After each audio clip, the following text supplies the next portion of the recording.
Assalamualaikum warahmatullahi wabarakatuh. Bismillahirrahmanirrahim. Alhamdulillahilladzi ja'alal islama aqidatan wa ja'alal qur'ana imamatan wa ja'ala nabiyyana Muhammadan Rasulullahi sallallahu alaihi wasallam uswatan hasanatan wal 'adata sholihah rahmatan wa hikmatan. Wa ja'ala Indonesia daulatan bil Pancasila falsafatan wa bi Undang-Undang Dasar 45 asasiyatan wa ja'ala Joko Widodo wa Kiai Ma'ruf Amin Indonesiatan baldatan thayyibatan wa rabbun ghafur amin amin ya rabbal alamin. Dewan Hakim yang arif dan bijaksana, hadirin sebangsa dan setanah air yang dimuliakan Allah Subhanahu wa Ta'ala. Indonesia sebagai bangsa yang majemuk, yang memiliki berbagai macam ras, suku, budaya, dan agama. Indonesia sebagai negara yang agamis, walaupun bukan menganut agama tertentu.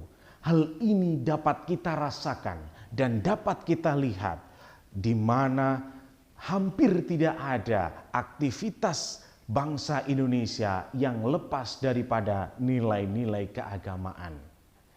Namun hadirin, dewasa ini kita dihadapkan dengan munculnya kelompok Islam yang intoleran, eksklusif, kaku, mudah mengkafirkan, dan kelompok lainnya yang gampang menyatakan permusuhan, bahkan melakukan tindak konflik. Dan kita juga dihadapkan dengan munculnya komunitas Islam yang cenderung liberal dan permisif.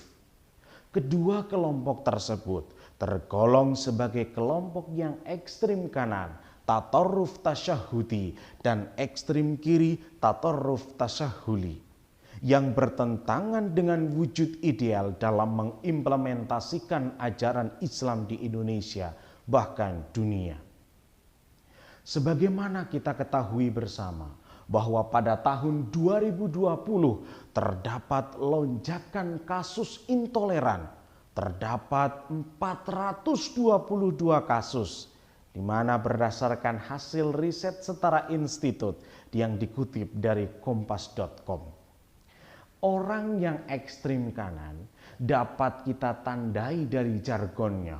Mari kembali kepada Al-Quran dan hadis, yang implikasinya adalah semua kegiatan keagamaan yang menyatu dengan tradisi dan berkolaborasi dengan kebudayaan harus dihapuskan, harus dihilangkan. Alhasil, maulid Nabi bid'ah, ziarah kubur bid'ah, tahlilan bid'ah, dan mereka juga gampang mengkafir-kafirkan.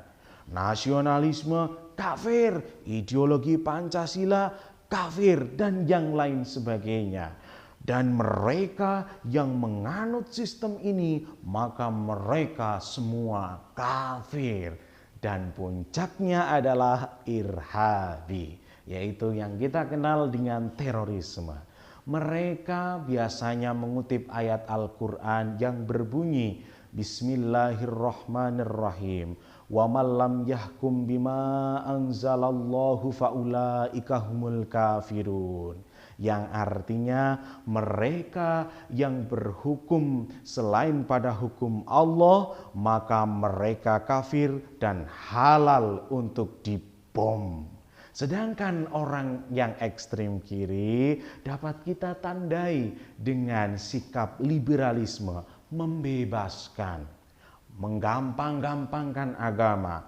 Agama itu memang gampang, tapi ingat, tidak boleh digampang-gampangkan. Hadirin yang dirahmati Allah, lalu bagaimana sikap tegas yang harus kita lakukan? Ataukah kita tidak memiliki sikap di antara yang kanan dan yang kiri? Nah, mari kita simak ayat Al-Quran yang berbunyi Bismillahirrahmanirrahim. Wa kadzalika ja'alnakum ummatan wasata litakunu syuhada'a 'alan nas wa yakunar rasulu 'alaikum syahida. Dan demikian telah kami jadikan kalian umat Islam, umat yang adil, pertengahan, dan pilihan.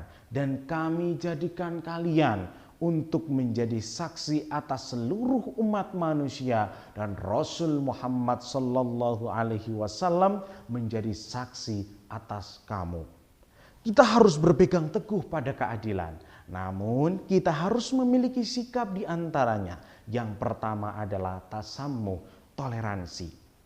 Yang kedua tawasud, yaitu berpegang teguh pada keadilan. Dan yang ketiga adalah tawazun, seimbang. Orang yang moderat biasanya ketika ada sahabatnya datang, maka selalu menyambut dengan senyuman dan wajah yang riang, sebagaimana Rasulullah Shallallahu Alaihi Wasallam. Dan ketika ada yang mengajak berdiskusi, maka berdiskusi dengan tetap mengedepankan akhlakul karimah dan berdiskusi dengan cara yang baik, dengan berpegang pada ayat ud'u ila sabili rabbika bil hikmati wal mau'izatil hasanah wajadilhum billati hiya ahsan. Panggillah, serulah mereka kepada jalan Tuhanmu dengan nasihat-nasihat yang baik. Kalaupun kita diajak berdebat, maka berdebatlah dengan cara yang bermartabat. Hadirin yang dirahmati Allah, almarhum Kiai Haji Abdurrahman Wahid yang lebih kita kenal dengan Gus Dur berpesan dalam syairnya yang berbunyi, duh polo konco priya wanita aja mung ngaji syariat bloko, gur pinter dongeng nulis lan maca, tembe burine bakal sengsara. Akeh kang apal Quran hadise, seneng ngafirke marang liyane, kafire dhewe gak digatekke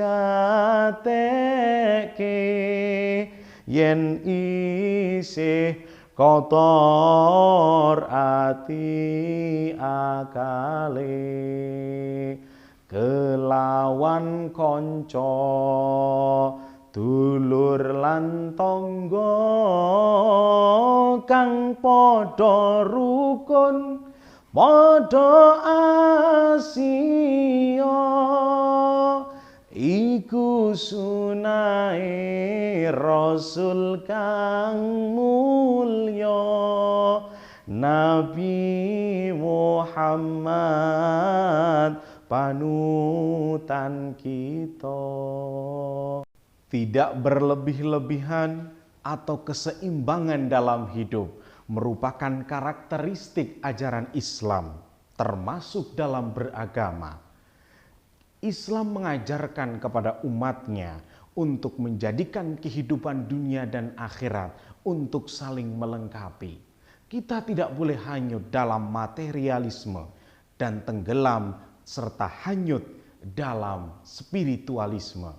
Ketika kita dalam kondisi seimbang, maka hidup kita dalam ketenangan. Sayyidina Ali berkata, ia yang bukan saudaramu dalam iman adalah saudaramu dalam kemanusiaan. Wallahu a'lam bishawab. Wassalamualaikum warahmatullahi wabarakatuh.